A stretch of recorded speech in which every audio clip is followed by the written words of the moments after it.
Hello and welcome to the first of an ongoing series of webinars, seminars that the club are going to try and put on. We're obviously trying to put content out there for players and also, when we can, get some information out there for coaches. And I've been asked to do the first one related to session planning. What we're going to look at is basically my experiences, things I've picked up over the years from coaching courses, from other coaches, and how I've kind of added those things in to my coaching kind of playbook to help create my sessions and how I go about planning my season. So we're going to look at session planning and how we can better achieve our objectives. The information that I'm going to be using here today is kind of things I've learned over the years, but I haven't invented the wheel. I got a lot of information from the English FA, US Soccer, the coaching manual, and actually a webinar I did myself last week. I got a bit of information from a coach at Southampton. So I want to make sure I'm giving credit to those sources. But overall, it's kind of just my coaching path, my coaching career, and the things I've picked up over that period and brought forward into how I plan a session. Content, we're just going to go through some of the things featured here, but don't want to dwell on that too much. Let's just get straight into it. The first thing I'm looking at is macro planning. And we may think that we don't need to go into that detail. But I think for me, one of the biggest kind of steps I made was when I started incorporating this into my planning. A lot of the academies across the world, not just in England, apply this kind of structure. This is actually taken from a US soccer document. And what it's looking at is just trying to block off weeks or certain periods for individual subjects.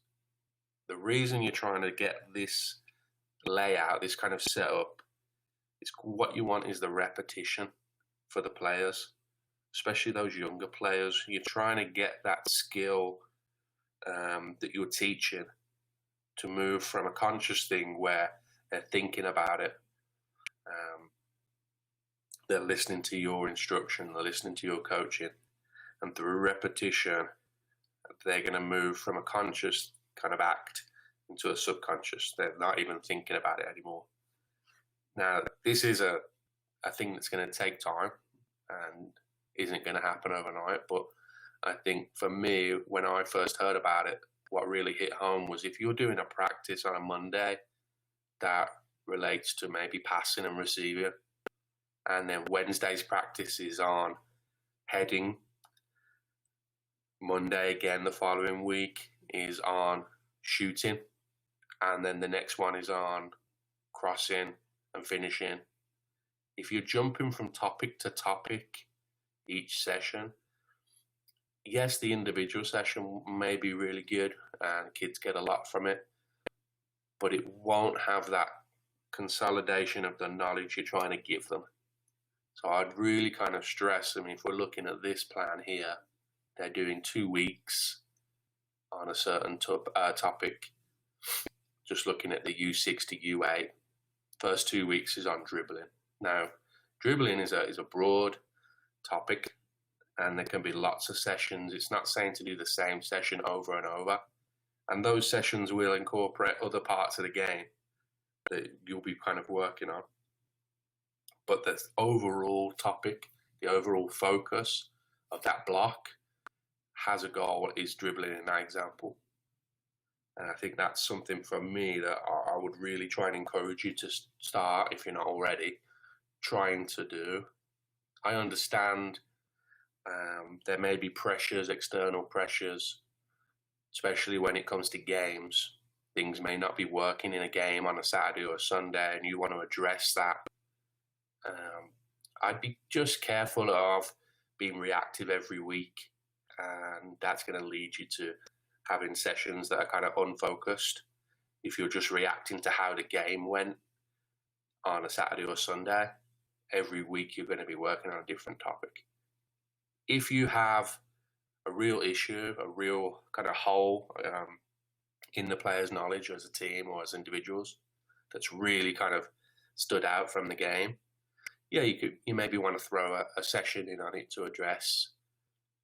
But especially with the younger ages, I'd just be careful of moving away from an overall plan to going week to week. Now, if you're working with a college team and it's all about winning, then you've got to react to the problems that are kind of showing on a Saturday or Sunday. But most of us are working with younger ages. And again, I know there are external pressures, but sticking to the plan, sticking to your long-term goals is really going to help you achieve your kind of overall aims from your sessions, building that base of knowledge and helping the kids understand it. And again, going back to moving it from that conscious to subconscious a lot quicker. So again, I'd just encourage people to start looking, maybe even at next season, start planning now from the first session back in July, August. Even if it's just up until Christmas, can you block out your sessions? 2 weeks, 3 weeks, 4 weeks, whatever you want to do. Every coach will want to do something a little different. And I wouldn't exactly say there's a right way or a wrong way, but maybe look to block those weeks off on certain topics, and then we can get into each session how that session would run. So moving from the overall picture, that macro level, we're now going to move into the week. So let's say we've got a block, we've got a 2-week block, and we're going to work on a specific subject to kick off the season. Well, now we've got to plan the sessions. So the first thing I would encourage you to look at is making sure you have a specific learning outcome, a learning objective, a goal, whatever you want to call it, from each session. So the way to look at it, as written here, at the end of the session, your players will be able to, what are you trying to achieve? Your sessions should be able to give the information and have activities in it to achieve that outcome. And planning the learning outcomes, it's going to make your session more focused, efficient, and give you more success. I think we're all guilty, including myself, of, for whatever busy week at work, change your plan, change your schedule, and turning up to the session and going to one that we love, going to a favorite, whatever that may be, or especially with the internet, finding something online that we think looks really good. Maybe I want to try that out tonight. Is the session good? Maybe. But are you getting the learning outcomes that you want? And this links from that macro thing. So you've got your block. You're working on a specific subject. Now what do you want within that subject to get out of the session?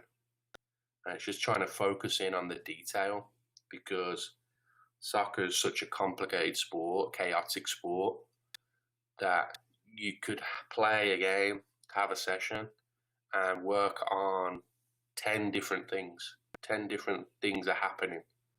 But you don't want to try and work on 10 different things. You want to focus in on 1 or 2 and make sure you're getting that quality information in, quality learning on the real specifics. So for me, that's how we're going to start with your learning outcomes. What do you want to get out of the session? As we go to session plans, these are just 2 that I found online. These are used more for assessments, so I wouldn't really expect you to be putting a date and time and location on there.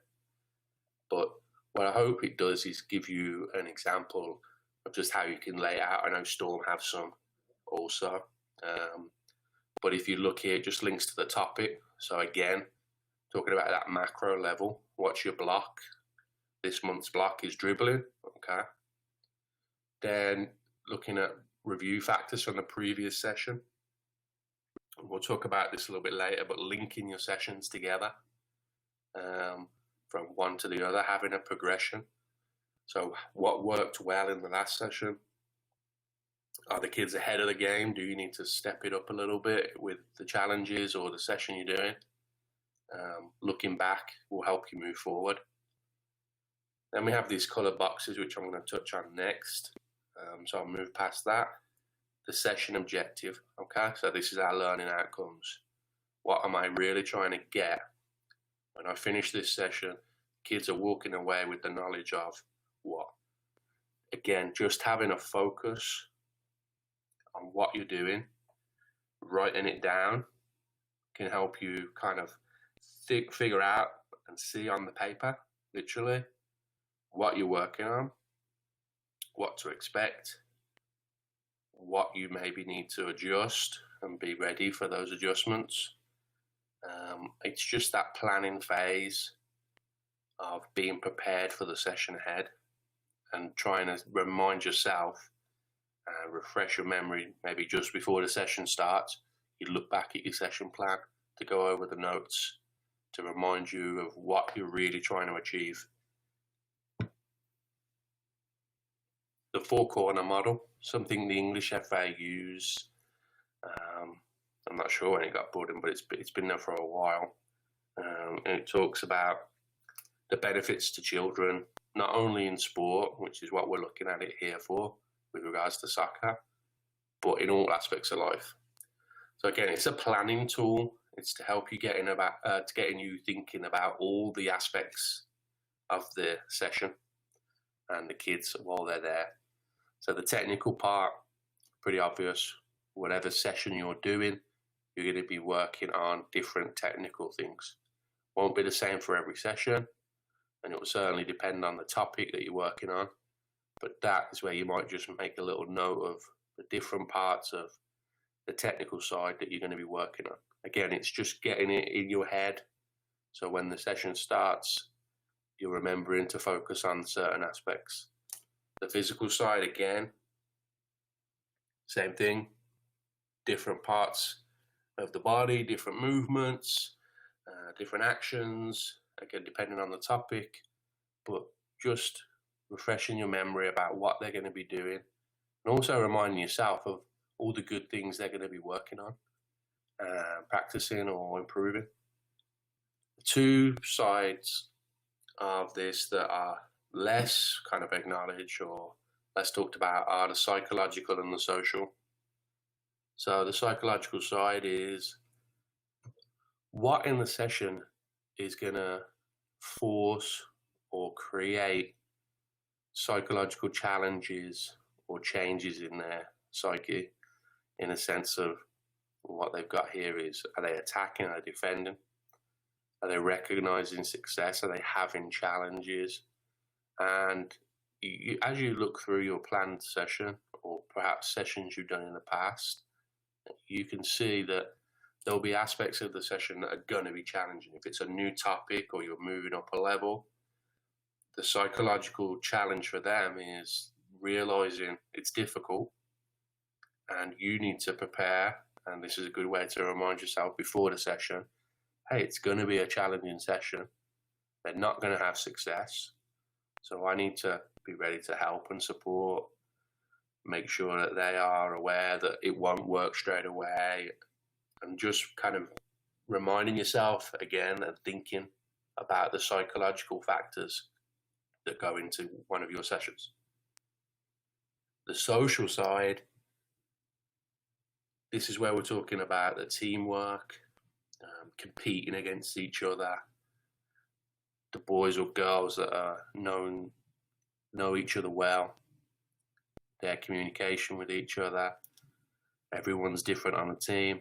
An example I would have this year is with my 05 girls. We've been trying to work on being a bit more competitive, in a sense of focusing a little bit more on the result and the importance of that.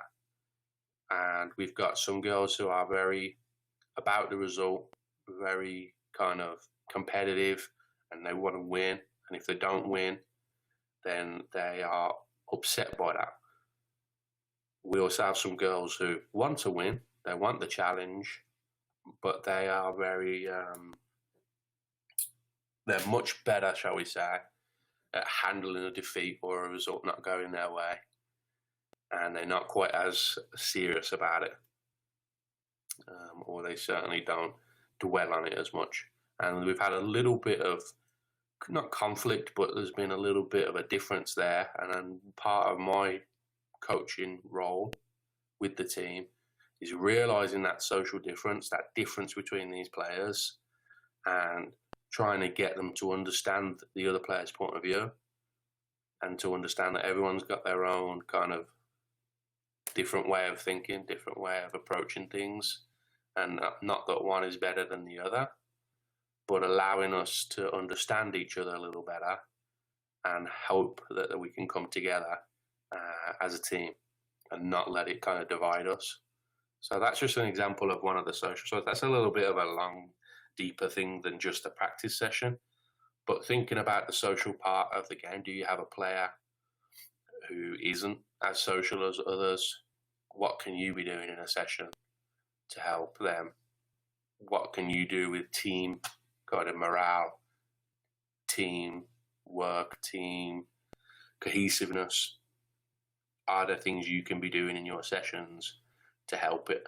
If your team is, perfect, everyone gets along, everyone's happy, everyone's best friends, okay, maybe you don't have to focus on it as much. It's kind of just keeping it going. But it's something that when we're planning, and that's what this is all about, the planning side, are you thinking about these aspects? Technical, yeah, we all do that. Physical, yeah. The psychological and the social, the whole idea behind the four corners model is just to get you thinking about it. Doesn't have to be super in-depth. Everyone knows their team and their players. Are there things in there that you can be planning and trying to engage with during the session?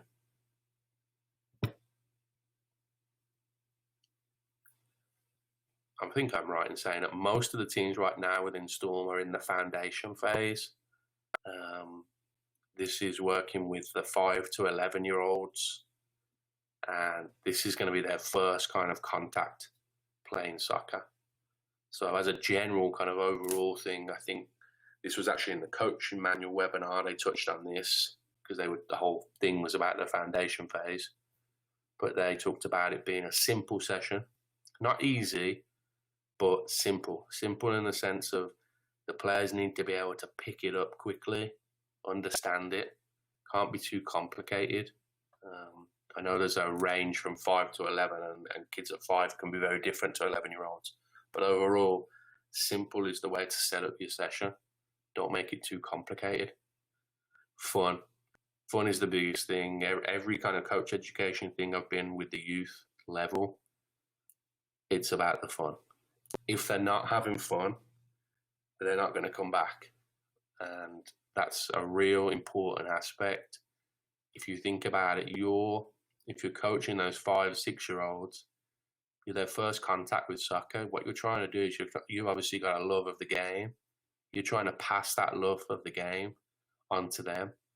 They need to enjoy it. They should enjoy it, hoping that they take that enjoyment and it becomes a lifelong love of the game of soccer. So fun is something that's so, so important for all ages, I would argue, but especially at that young age. And then challenging sessions.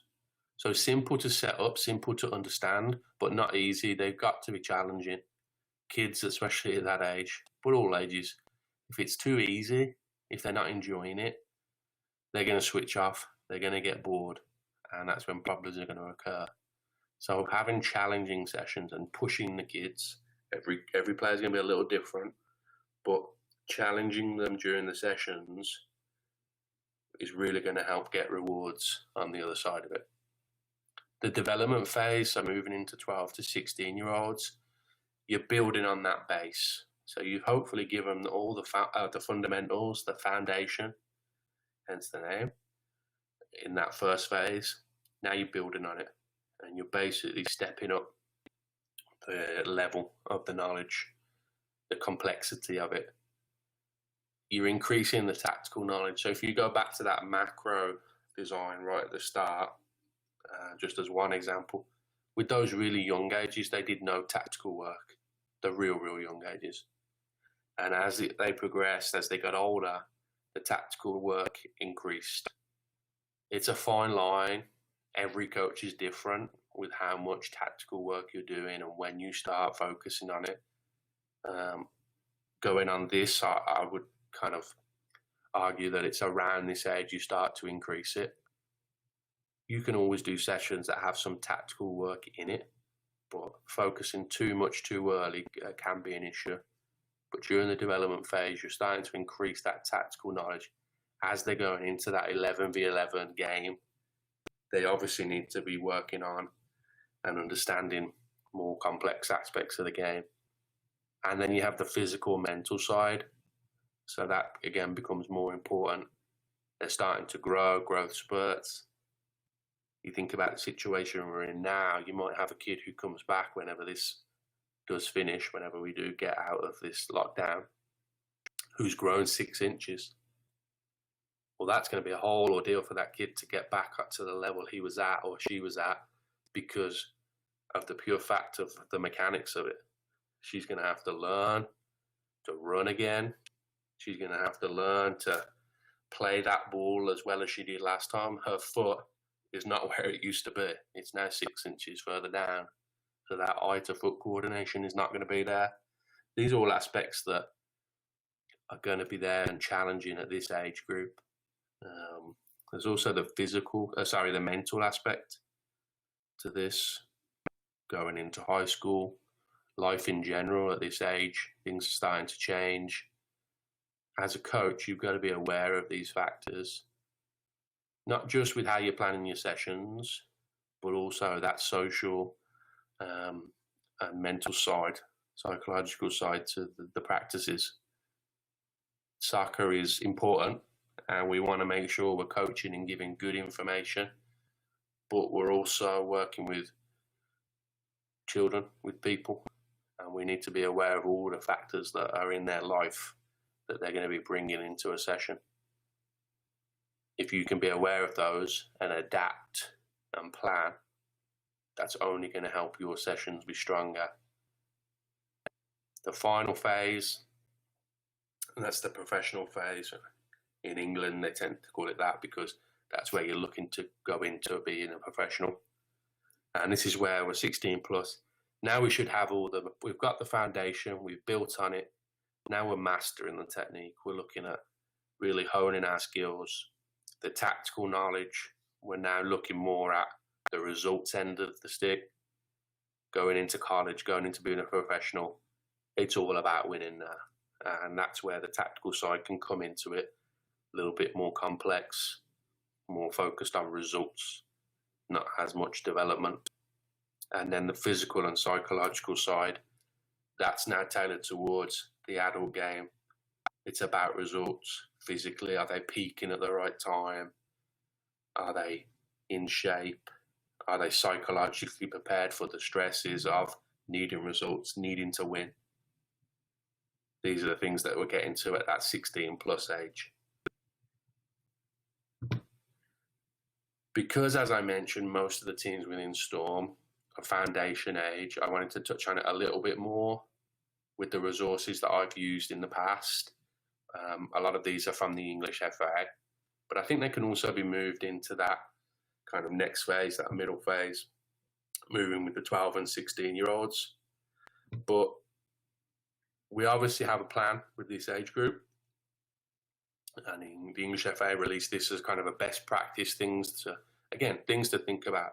A lot of these things you're probably already doing, but if there's one or two things that you're like, oh yeah, I don't do that enough, or maybe I should start doing that, that's perfect. That's what I want, just to take a couple of things away. So again, at the foundation phase, you're likely to be the player's first experience of football or soccer. You need to try and help the kids become confident and capable in possession. Are they comfortable on the ball? Do they have those ball mastery skills that they're going to build on? Foundation phase, you're building the basics for them to then work on as they get older, as they progress. It's a building block. It's a long-term game. And I know that's difficult with a lot of external factors, but you've got to like kind of stay strong and focus on the long-term game, building the foundations so that when they get older and in theory results should become more important, then they have the kind of confidence to take with them into that phase. The foundation phase, though, we're not focusing on the results. We should be focusing on the technique and building that quality there. If you move too quickly towards the adult game, you're going to miss those important skills and abilities. You're going to skip over them. And that's doing the kids a disservice. At this age, in this age group, it's about promoting ball contact. So the ball always at their feet. One thing I like about here is every kid turns up or should turn up with their own ball. It's something I stress to all my teams. You need to show up with a ball. All right. Obviously, we can help kids out, maybe who can't or don't have one. But if every kid has a ball, it opens up so many more options for individual sessions, in a sense of everyone has a ball at their feet. Everyone is getting that contact. You're working on movement, both on and off the ball, and then small-sided games, lots of small-sided games. So going into the examples of things they want or they're pushing for you to be doing with this age group, you're using lots of small-sided games. Futsal's a great example. Avoiding cues and line practices. So what you want to avoid there is setting up a session and having 2 lines of 10 people. Number 2, again, talks about that. Lots of contact in every session. Lots and lots of touches. The one thing here I do notice, and I'll talk about my own teams, not about anyone else, but kids are not getting the touches away from our practices than perhaps others are, other places in the DFW or across the world. From what my experience, they just don't have that kind of soccer all the time mentality. While they're with us, while they're practicing, fantastic. They love it, they're committed. But the touches on the ball is not there. Now, that means, number 1, we should be encouraging them to get those touches away from practice. That's a big part of it. The new app is a great way of doing it. But also at practice, it means you've got to do some of that heavy lifting. Get them touching the ball as much as possible. Number 3, promote play. This is just talking about letting them play.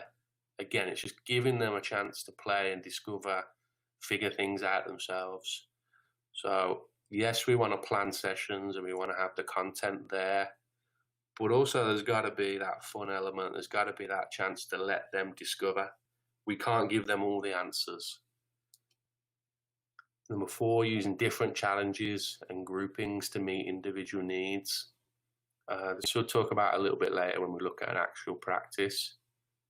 Encouraging your team to travel, turn and dribble with the ball. Again, giving them that confidence on the ball. Number 6, don't make all the decisions. Allow your players time for exploration and experimentation.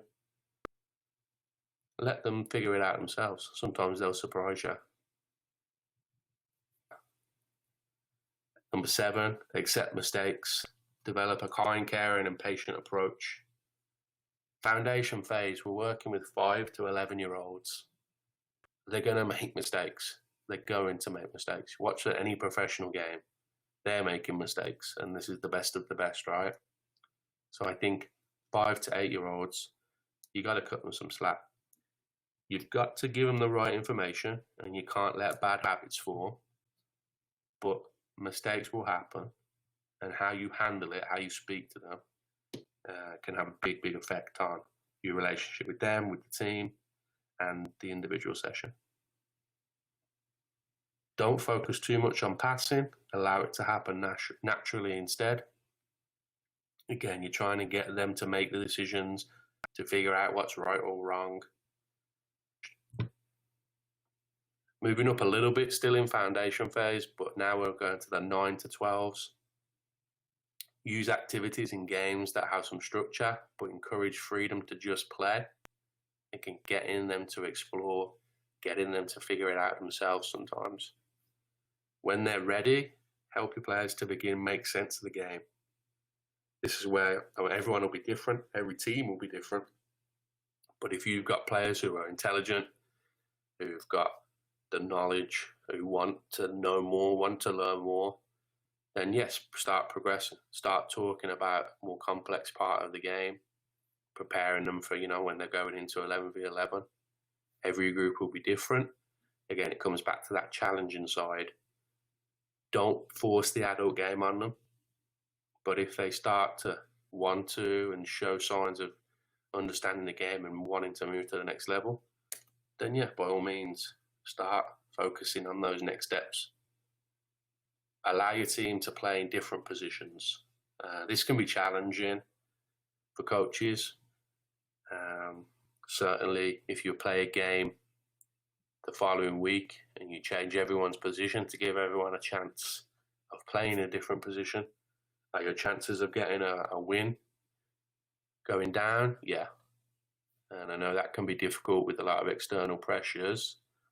But what we're trying to do at this age is not lock a player in. A player comes in at 6 years old, plays right back, and goes all the way up to 18 playing right back. Something hasn't gone right there. That's not to say there isn't players who love playing in a certain position and it actually is the right position for them and they kind of follow that through all the way. That happens. But have they been allowed to play in other positions, to have a different picture of the field? The biggest way I would stress for you to do this is in practice. All right. Are you giving them different roles in practices? Number one, to see if they like that better, see if they can actually play there. Maybe they're going to be a better suited to a different position on the field without even knowing it.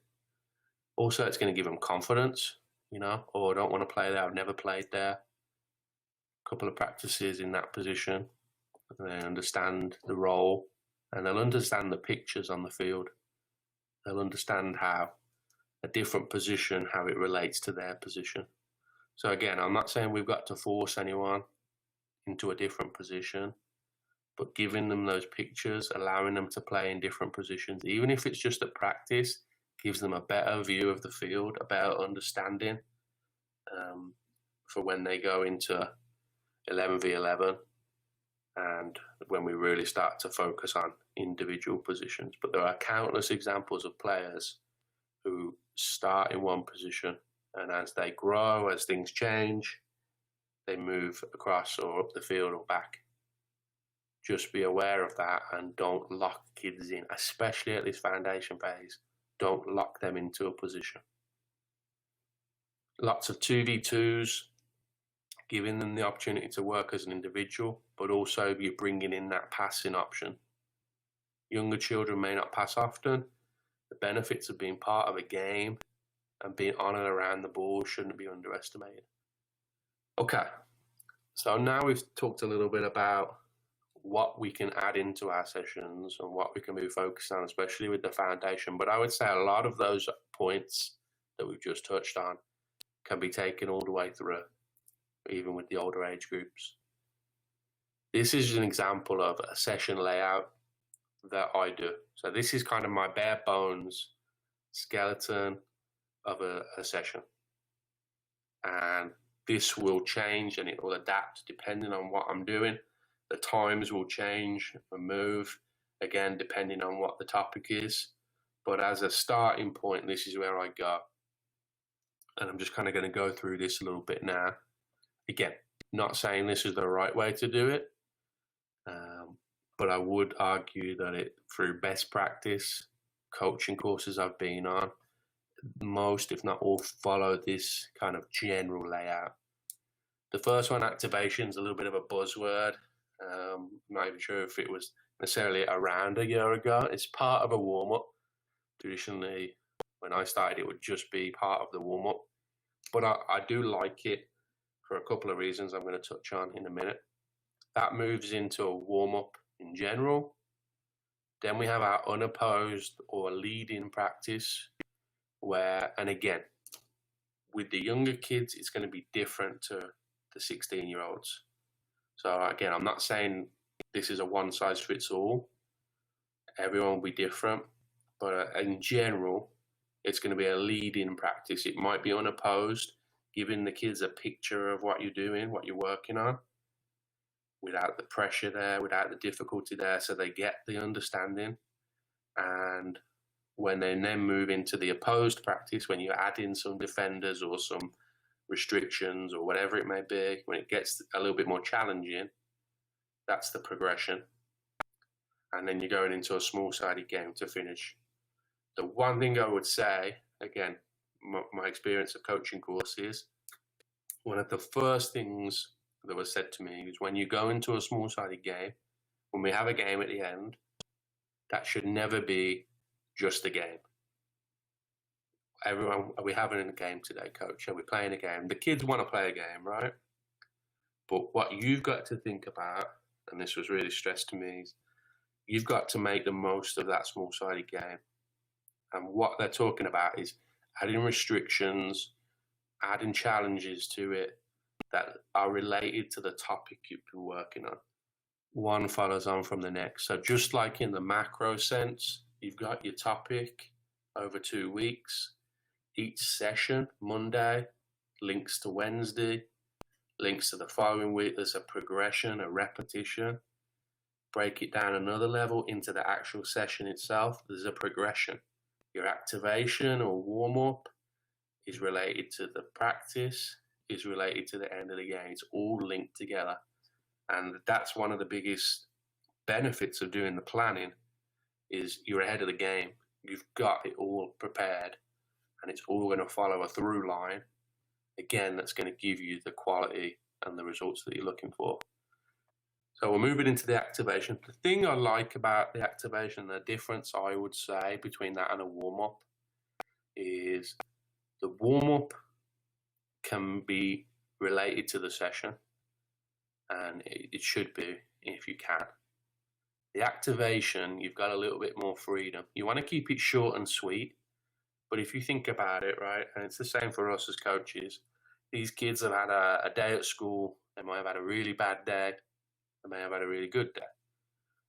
They may be exhausted, they may have travelled for an hour and 10 minutes to get to practice. They may have been asleep in the car because it's been such a long travel.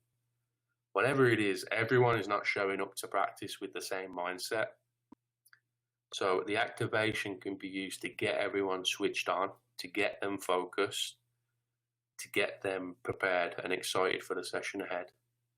So I try to, at the start, do a little game, whether it's soccer related or not, to get everyone on the same level, to switch them back on, to get them focused, to get them laughing and joking, and you can have those social sides to it. You can also have the physical, we'll see in a second. You can kind of tailor it to whatever you want, but the overall aim for me is the first 5 minutes, get everyone laughing, joking, engaged, mentally switched on and ready for the rest of the practice. So I've just got some examples here. Got the women's national team.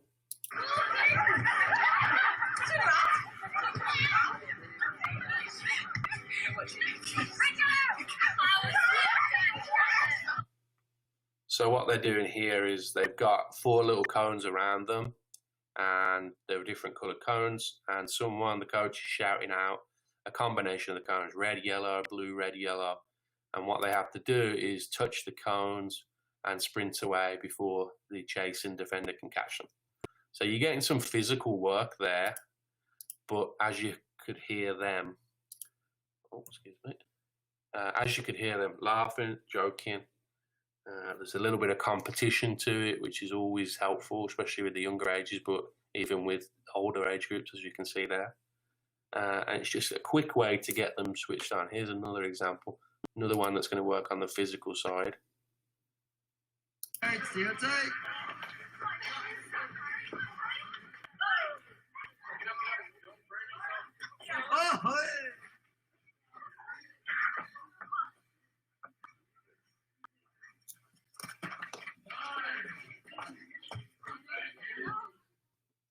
So again, this is something I've done with my team. I'm sorry about that. I've done with my teams that I think, again, looking at that example, they're working on core strength, upper body strength. But again, there's a competition, there's a game to it. They're going to be laughing, joking, rolling around. Again, getting them switched on, ready for the actual real work. Not that this isn't work, that's coming. And then last but not least, so this is Liverpool. And again, this is a bit more of a physical activity, but it's a game, it's competition.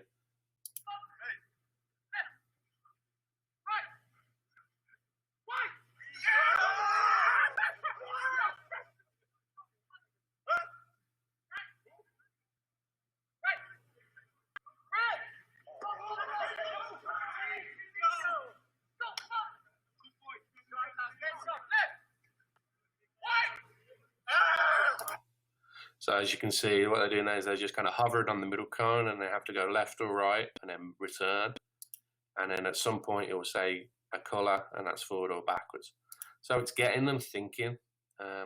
It's getting them physically, it's working, short, sharp sprints. But the main focus is you're getting them activated, getting them ready for the session ahead. And there are so many, I mean, they are just on Twitter, all of those examples. There's so many of those out there. I wouldn't encourage you doing more than 5-10 minutes. You know, if it's a bit more intense or if it's going to lead into your warm, you can go a little longer. But the main thing or the main reason I would be putting it in there is short, sharp, getting them switched on, getting them ready. Sometimes, let's be honest, we're waking them up and prepared for the session ahead. That's going to lead into our warm-up. And I'll just click on here. So this is an example again from the FA, and the reason I wanted to show, I'm not going to show you the whole of it, but the reason I wanted to show you is because it links in from one to the next. What it shows you here is a little bit of an activation, maybe warm up, that leads into the lead-in session, the first part of the session, unopposed, giving them, and it's the young girls in this example, giving them a picture and giving them a chance without pressure to practice the techniques.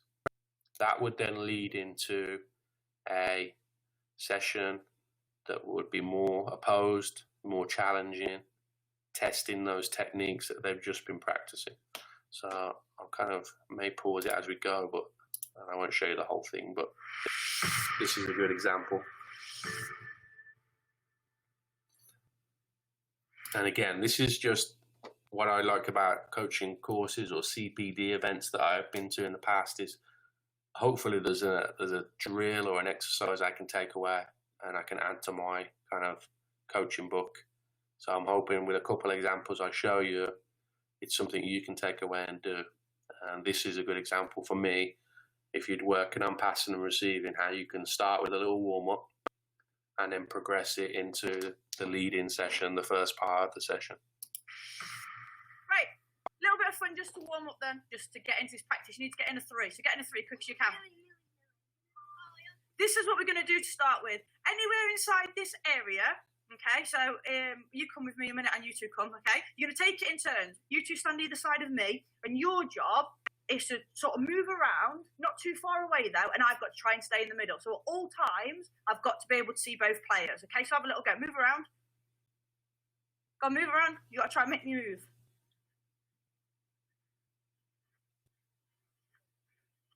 Yeah, do you get the idea? This is going to help us with our practice because we're going to be looking at maybe receiving a ball and where I want to pass the ball. So I've got to be able to see 2 things at once. Good. See both players. Good. Good girl.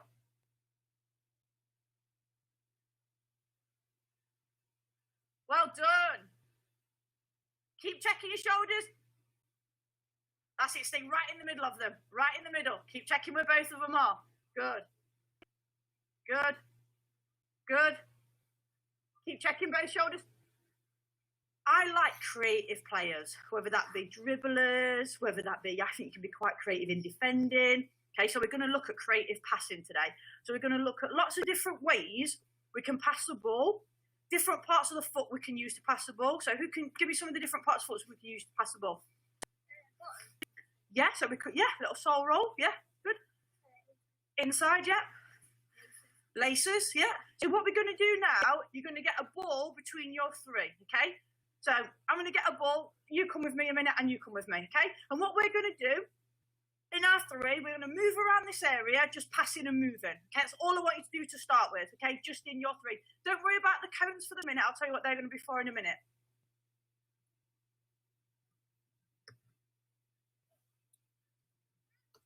What I do like about what she's doing here is she's not spending 10 minutes at the start of the session going through everything. She's progressing it. So she's gone from the warm-up to give them an idea of the shape they should be in and understanding of the setup, and then that's moved into now basically just giving them a ball and getting them to do the same thing but with a ball. And what she'll do is she'll keep adding things as they go, but she's not stopped and kept them standing still for a long period of time. She's trying to get them moving the ball, always with the ball at their feet, and just adding as they go.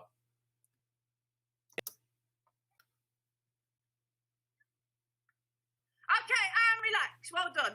Brilliant. Okay, some really good passing there. You can have another go. Then when I say stop next time, I want to see if your three can be in a totally different place to where you were when I just said stop. Off we go. Let's go. Good talking.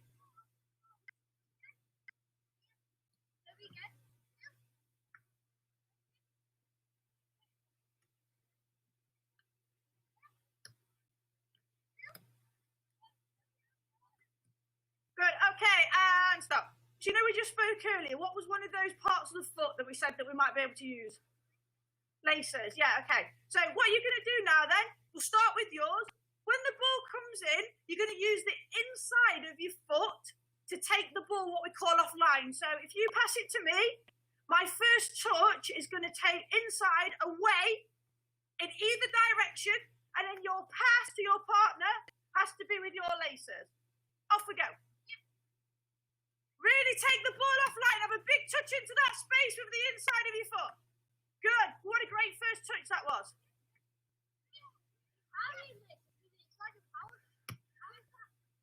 A power pass? Can you pass a ball with your laces not strong though? Yeah. So if you pass me the ball, yeah. So I can just stroke a nice pass into my partner. Yeah. But if you want to have a go, just make your distances a little bit longer. Yeah, so move away a little bit.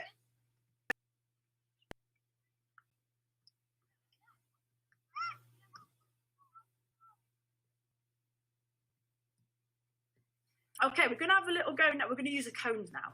Okay, so what you're going to do now, we're going to have a little go at bending the ball. Yeah, so if we're going to want the ball to sort of bend a little bit and curl a little bit when we pass it, what part of the foot do you think we might use to do it with, first of all? Good. Yeah, so the inside. Yeah. What part of the ball do you think we might hit? Where? Good girl. Brilliant. So we're almost sort of chopping it down one side, really, aren't we? Yeah. So we're using our inside of foot and we're almost curling round. So in your group, what you're going to have you're going to use the cones for this. So it's going to stand on the side of this cone. So as we're passing, my partner, go back a little bit. We're going to pretend that these are sort of defenders scattered everywhere, and we're going to have a little practice at seeing if we can almost bend the ball round the cone. Oh, I love that. Good girl. Great spin. Now find a different cone. Keep on the move with the ball. Go on, can you bend it round? Good girl. Well done. That was a great one. Okay, I'm going to just end that there. What she does then is she just progresses it, practicing the different types of passing. And as you can see, it's unopposed. There's no real pressure on them, so it's giving them a chance to practice and repeat and get the technical information, if the coach needs to give it to them about their passing, into it. It's followed on from the warm-up. What she would then do then is move that into an opposed practice for the next part, adding some opposition in, adding some defenders in, adding some restrictions in that are going to make it challenging, moving it on. That part we're not going to watch. I'm going to move straight to the end because I thought this again was another good example of what you can do thinking about your topic, thinking about your session, and taking it into a game at the end. So if you can imagine, she's done the warm-up. She's then done about 20 minutes of that session that we just watched a little bit of. And then she's going to go into 20 minutes of an opposed session, adding some defenders in. And now it's, okay, ready for game time at the end. But it's not just, okay, let's have a game. Let's watch what she kind of does.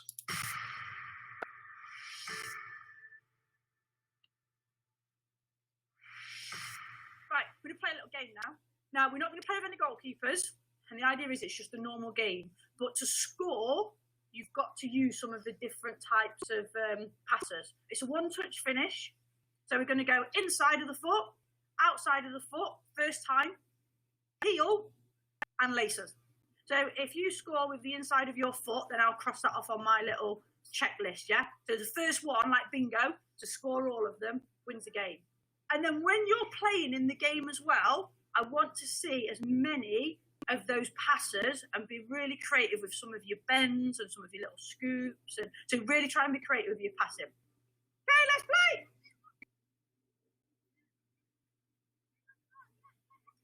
Oh, I like that. Yeah, long ball laces for a pass.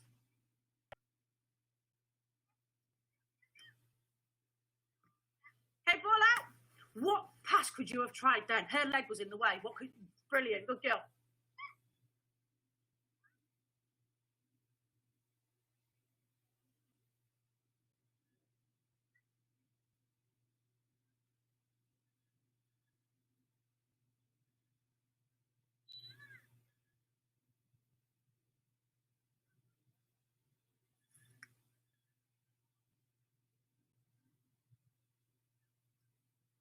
Was that outside? I reckon it was. Okay, let's go, Yellows.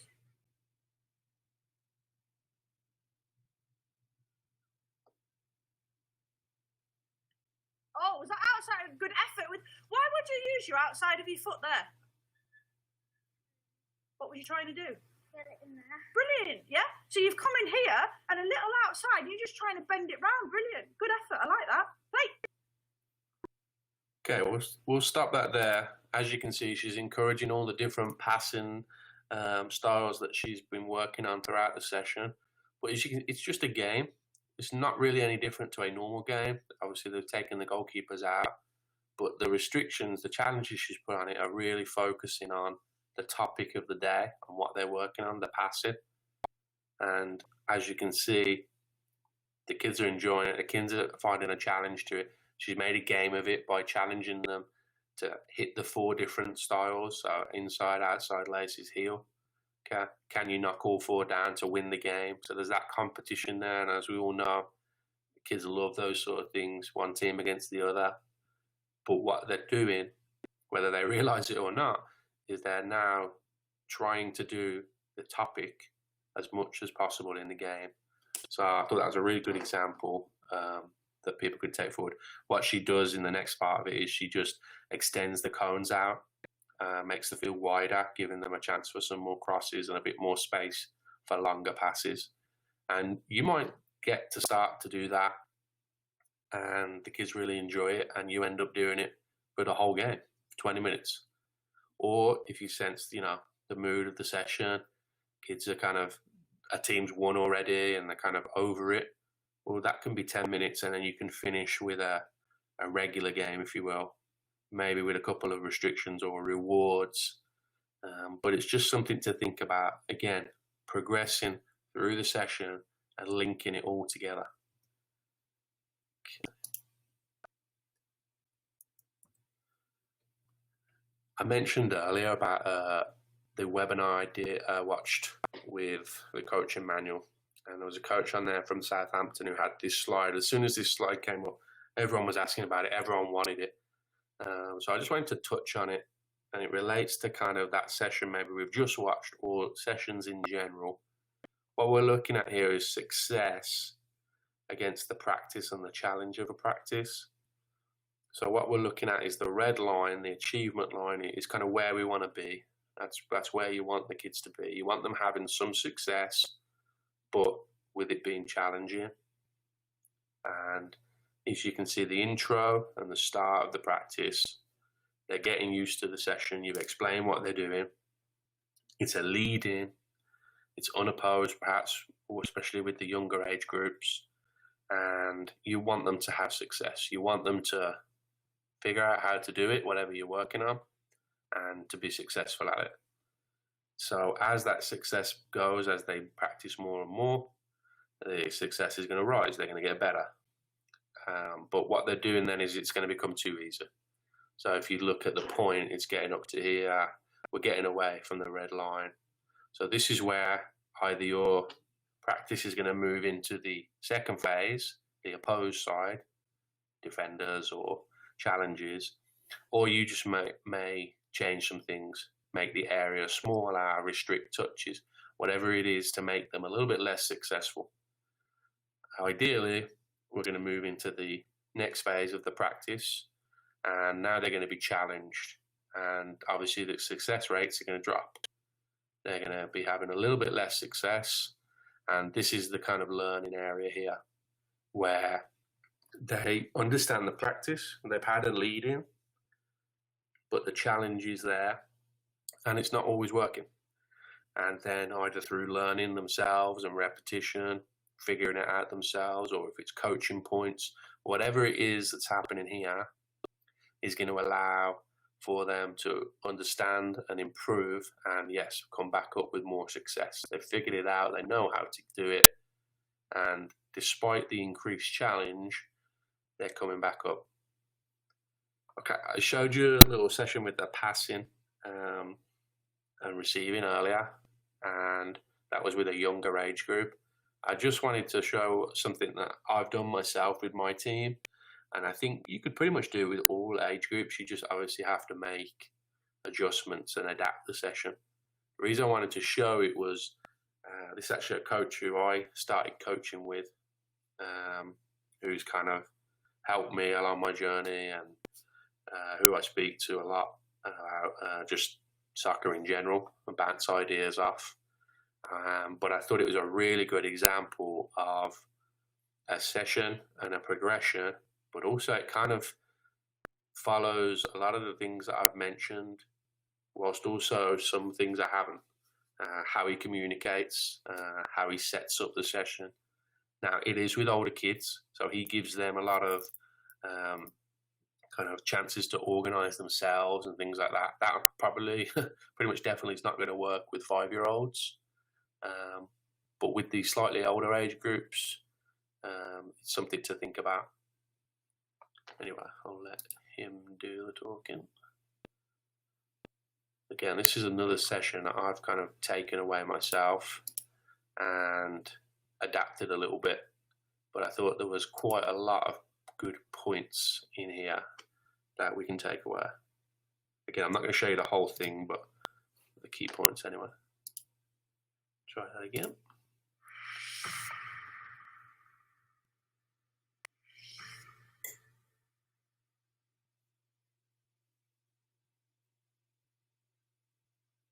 Okay, relax there. Get yourselves into threes. Okay, make a real tight triangle in your three and get one ball popping. Get one ball popping. Go on in your three. Get one ball popping round. Go. Come on, I'm looking for the tightest, quickest three. Tightest, quickest three. That's fine, no problem. Okay, in your twos or threes, while you're working there, just have a little chat. Go on, keep going. Get that ball moving. I'm going to challenge you. Can you talk and play football at the same time? Have a little chat around what you think you're going to bring to a practice in the final third today. So if you're a defender, what are you going to bring? If you're an attacker, what are you going to bring? What are you about? Type of goals you score. Top corner. Oh, from where? 30 yards out. Okay, I'm going to challenge you. Can you get me 4 goals today from no more than 6 yards out? Oh. You've got him as a defender. You two there have got him as a defender. You two have got him as a defender. You two have got him as a defender. You three have got him as a defender, and you two have got him as a defender. Yes? What are you going to do? Okay, only one ball can go at each time in each half. All right, but we're just going to play it to the defender, play it back, and I'm just going to have a touch and finish. I'm going to get my ball, and I'm going to go and join any one of the other 3 cues my side. Nice. Come on, then. Who's going to start organising this and getting the balls going a bit quicker for me? I want one finisher each time. One person finishing at each moment. So loads of self-organising, some communication. I haven't told them where to rotate to. They've got to work all that out for themselves. Previously in my coaching, I'd always planned that for them. Not anymore. I'll put a little bit more pressure on.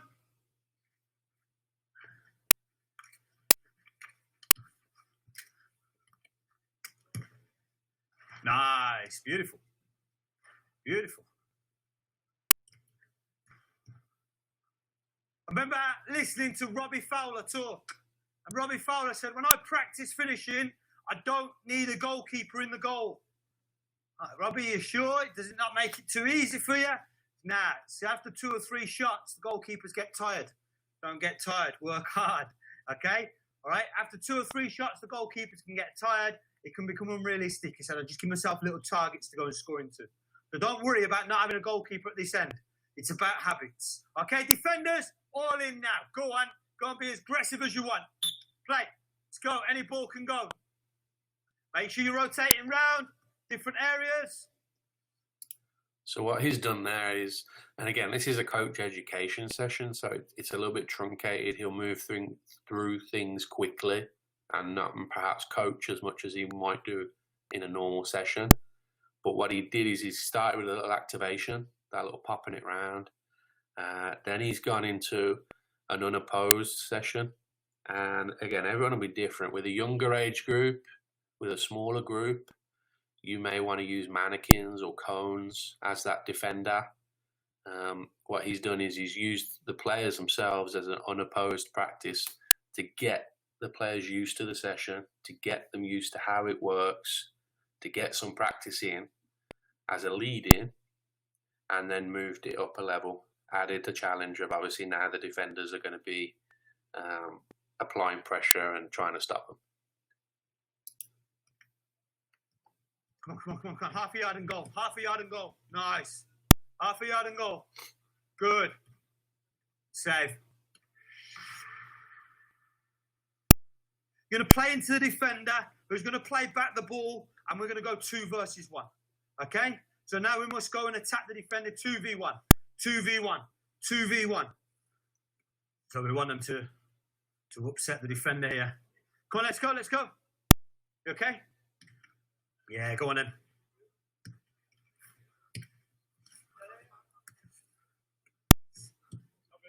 Nice. Good. Great job. The quality on your touch work.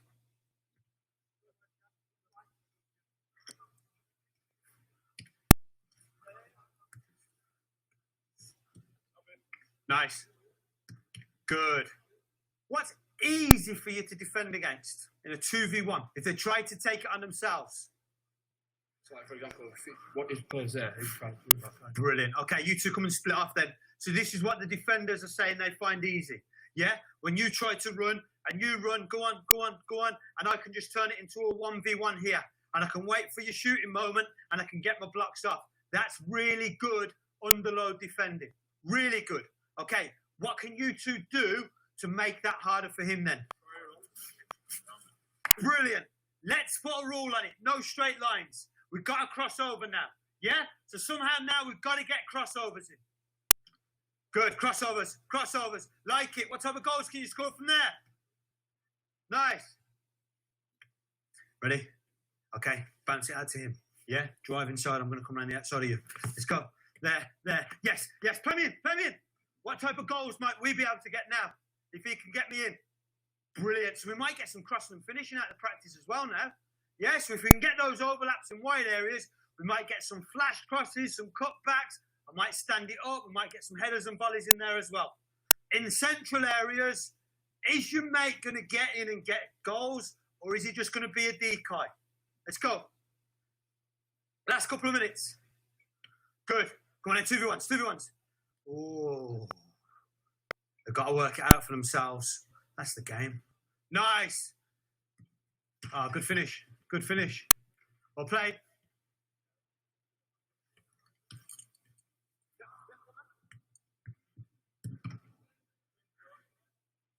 Good. 2v1s, 2v1s, 2v1s. Nice. Goals. Brilliant. Well done.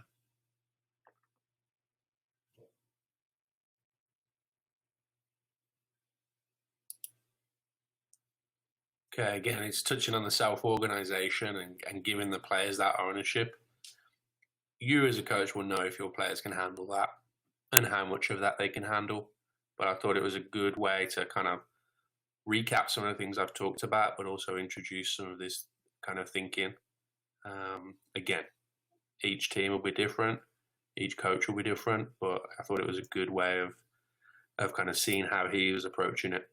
I'm not going to show you again all of this last one, but and I'll send out the links to these sessions if people want to kind of watch it in their own time or kind of take notes on it or whatever. But the second one, again, like that last clip we watched with the young girls, I thought this was a good example of how you can turn it into a game. So again, following the session. So that last one, that may be your whole 40-minute session with progressions. You may do part of it. Again, up to you as a coach and how you want to kind of take it and adapt it. But I thought, again, this was another good example of how you can go into that last 20, that last game, that small-sided game, but also keep it relevant to what you've just been working on. And again, that he chooses to play a little game competition, which I know we all know is what kind of motivates some of the kids best when you turn it into a competition between each other.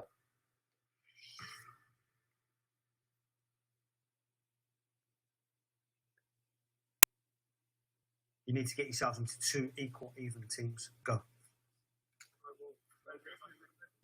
So again, how many times would a coach have the teams wrote down and organised and ready to go? Actually, just self-organisation. 30 seconds. Make sure your teams are even. Your team, go behind that goal there and put white bibs on. Your team, go behind that goal there, non-bibs. So one from this side, one from that side. Only one ball. You're going to attack this defender 2 versus 1.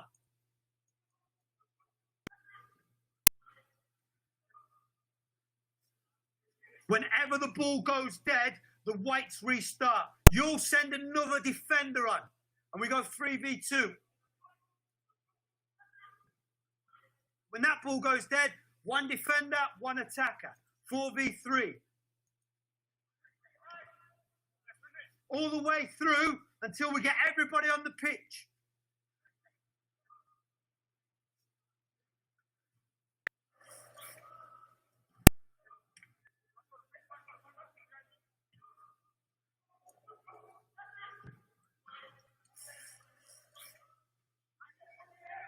Good.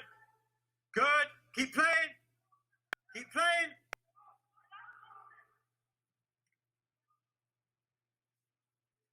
Good. Good. Goals. Goals. Come on.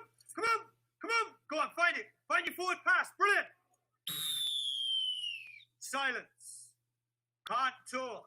Anybody who talks is on 50 press-ups. Change ends. Still can't talk until my next whistle blow.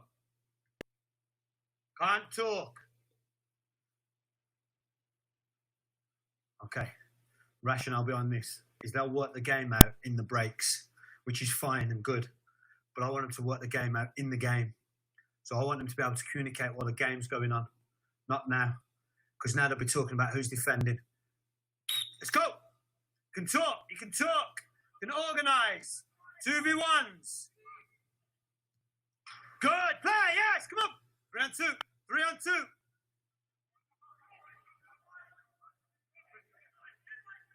Good. Got to make the most of these overload opportunities. Got to go and really punish them. Yes, go and do it yourself. Me. Hit me. Good. Play. 4 on 3. Ball down. Yes. 5v4. So you got back 4 organised now. So now you got to do some work. You got to do some work. You got to break the back 4 down. Overlapping. Come on. Use the width for the practice. Come towards me. Defenders, stand still. Okay. Pause there, attackers. Pause, pause, pause. That's fine. It's fine. Look at me. Close your eyes. Tight. Don't cheat. Same for you two. Turn around the other way. Close your eyes. Okay? Keep those eyes closed. Don't cheat. Defenders.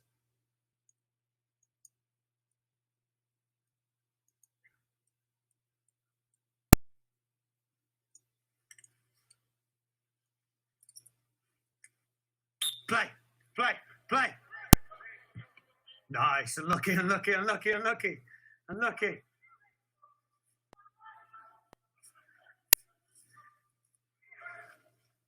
Keep playing. Come on.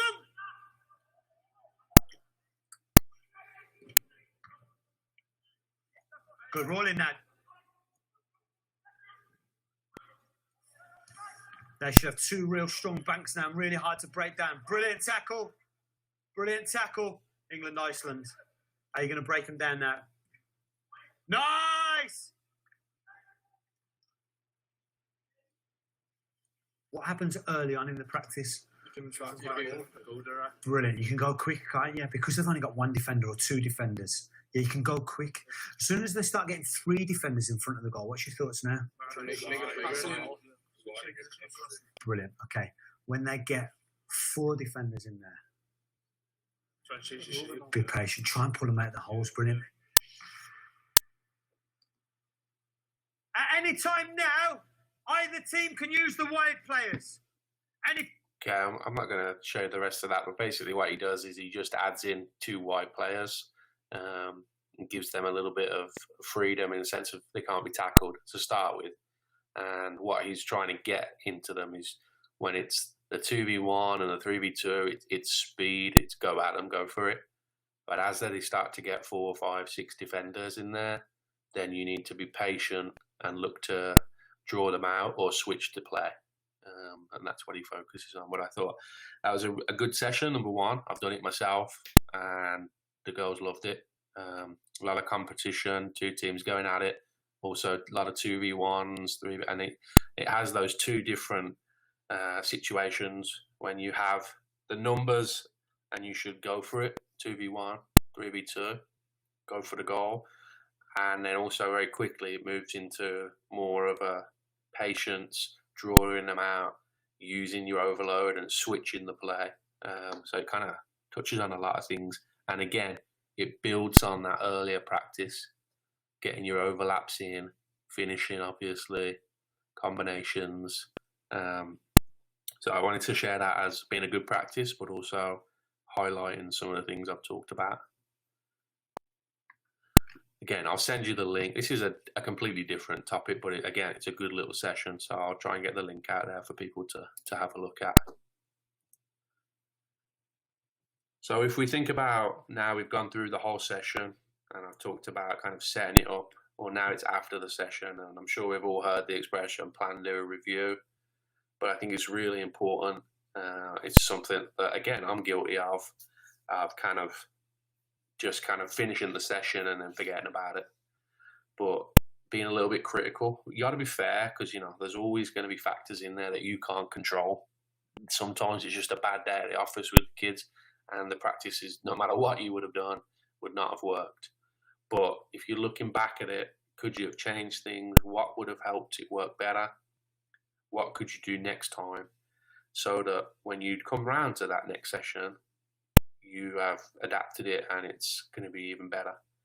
I think that's one of the things I wanted to encourage people to do is, as you're doing these session plans, as you're getting things kind of prepared, I know it's a big chunk of work to start with, but if you can get that going, even if it's a gradual thing over a long period of time, you're going to build up a collection of sessions, and it just helps you stay, number one, organized. It keeps your macro plan a lot easier to achieve.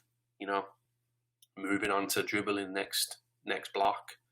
Okay, go back through my collection. I've got a whole stack of sessions that I know that work. I've adapted them so they're even better than the first time I did it. And again, that makes it easier for you at that point. The hard part is obviously getting those sessions together. But I would encourage you it's just an ongoing building thing. But the review part can really be important, just so that you're being aware of what worked, what didn't, making the little changes so that you're getting better, so the next session's better, and it's just an ongoing thing, getting better all the time. I wanted to finish with just some key things. Again, this is my own personal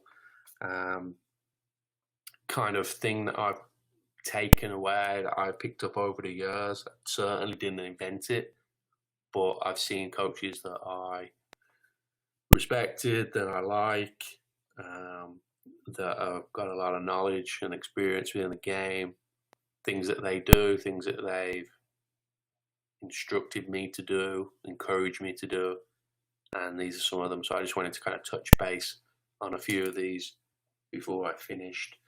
So the first one is your field setup, making it efficient. So try and think about, can you move from session practice to practice without having to move a load of cones, a load of goals?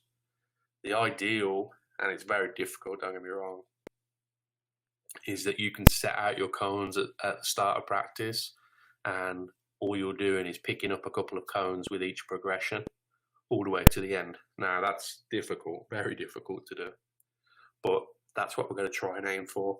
What you want to avoid is after every, let's say 20 minutes you've done your first lead in, kids go to get a quick drink. You don't want to be spending 15 minutes setting everything up again. What you want to try and do is, again, and the planning will help you with this, is can you get everything laid out at the start? Can it be, for example, let's say you've got one big area for you first, then you put 3 or 4 cones down, splits it into 4 smaller areas, and now you're in a progression. It takes 2 minutes, and again, it's about that ball roll time. The kids can go get a quick drink, they come back. By the time they get back, it's ready to move into the next thing. Get the ball going again. Get in as many touches on the ball as possible. One thing I would say is, and it's going to happen, if there's a time where it's going to take a little bit longer than 2 minutes, have them when they come back. Well, number one, don't leave them having a drink for 10 minutes. Don't call them back in and leave them standing for 10 minutes. Just like in the video we watched, get them in threes, get them popping it around, get a little game that they know. One thing I did was, there's a little game, it's like a 2-bounce game. If I ever need a little bit more time, hey, break into 4s and play the 2-bounce game. Keep them moving, keep them doing something, even if you're kind of moving equipment around. Again, making it as efficient as you can helps you keep focused on what you're there to do, which is to get the ball moving and to be giving them information on the session that you're working on. Next point is, how are you communicating with your players? Are you telling them what to do or guiding their discovery? So this is just something to think about, in a sense of everyone will be different. All coaches have a different style, a different way of communicating. Not to say one is better than the other. Also, the kids you're talking to, that's going to influence how you are kind of communicating. You're not going to ask a load of 5-year-olds constant questions, because they just simply don't know the answers. Right? They're there to learn the basics. They don't know them. So you have to be aware of your audience, but I would encourage you to think about how you're talking to the players, and can you mix it? Can you, when there's a key bit of information, you don't want to be in there for 10 minutes waiting for an answer. So you go in and you're going to just give them the information. You've got to be careful of doing that all the time though, because they're not going to be thinking for themselves. They're going to be looking to you for the answers, and that's the worst case scenario when it comes to game time.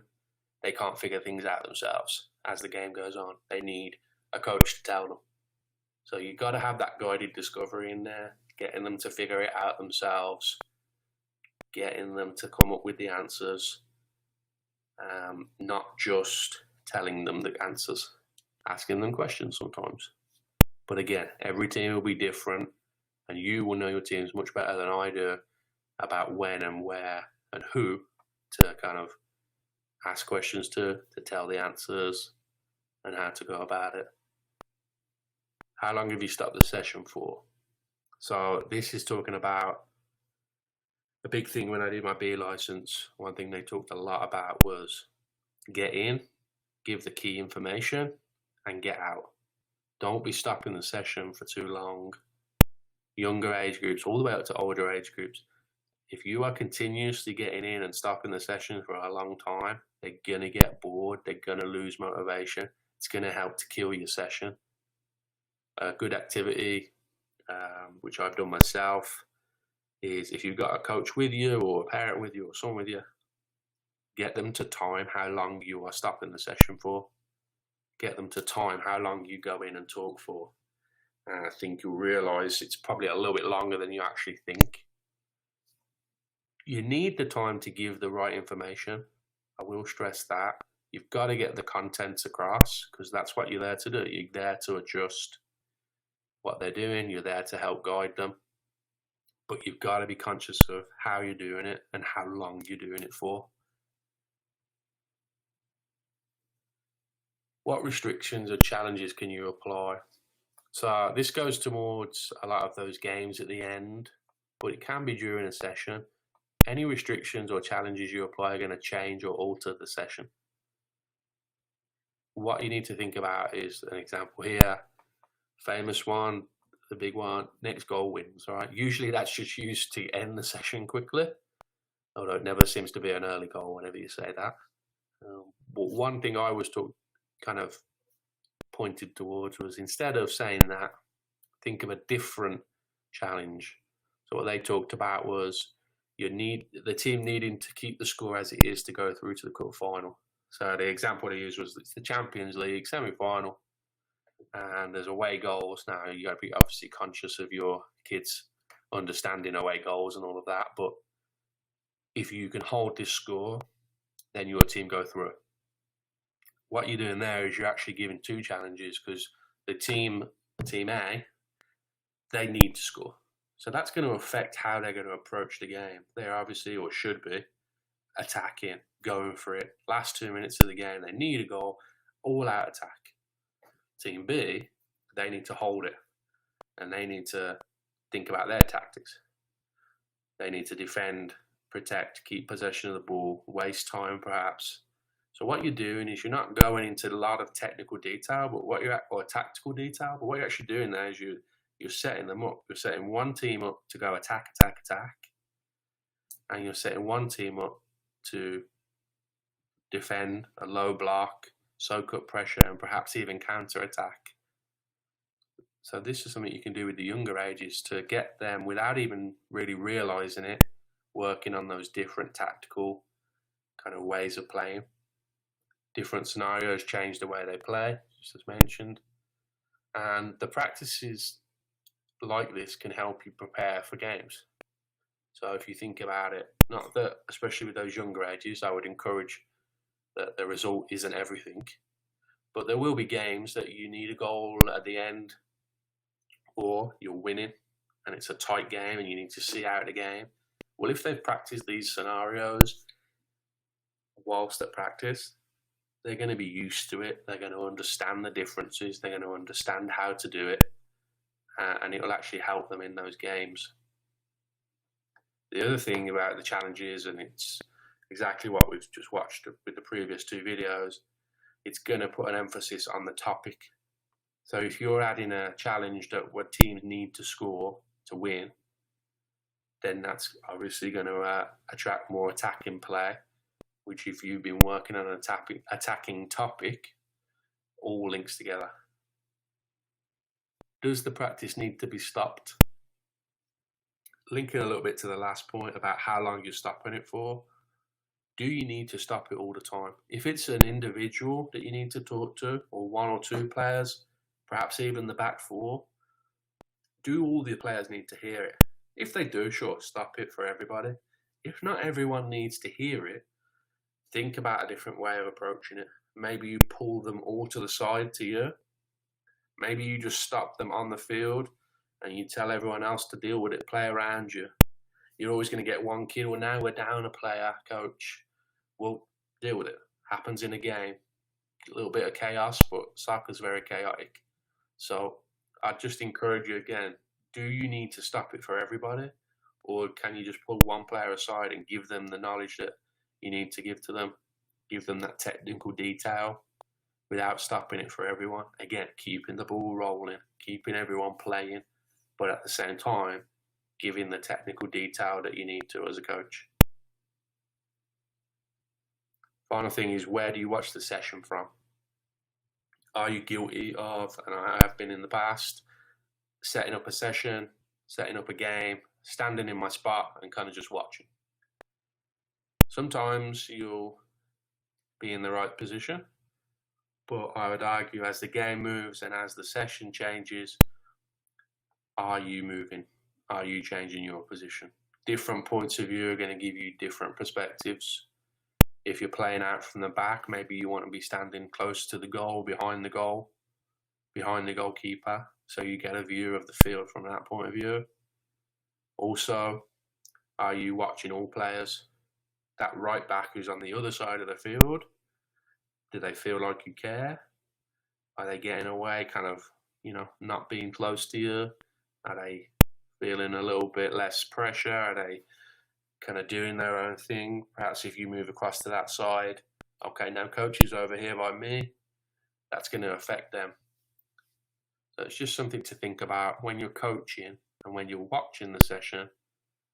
Where are you standing? Is there a reason you're standing there? It's just something to think about. Okay, final thing. I hope it doesn't feel like homework, and it's certainly not mandatory.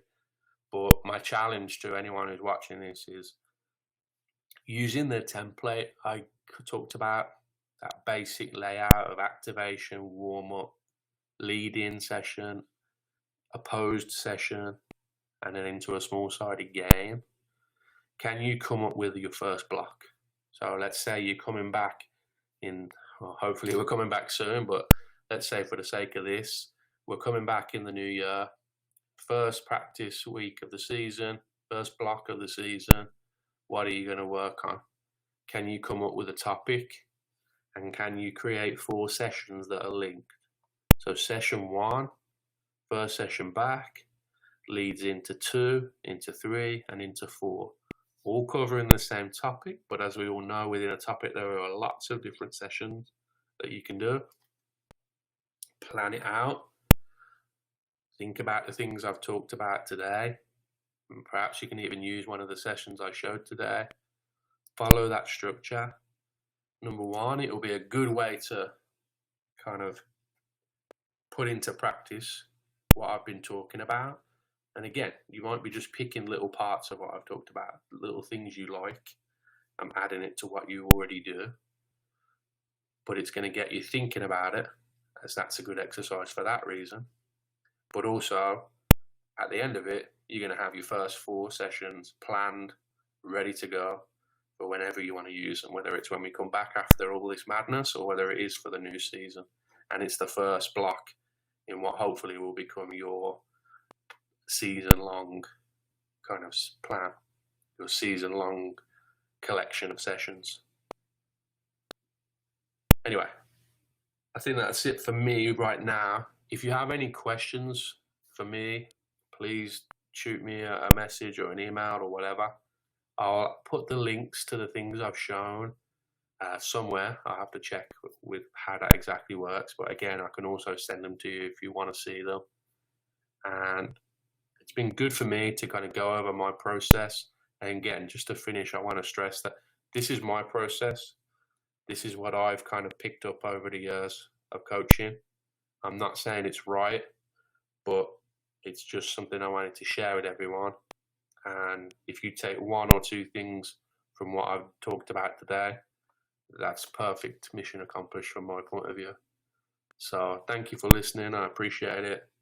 And hopefully I'll see you all out on the fields sooner rather than later.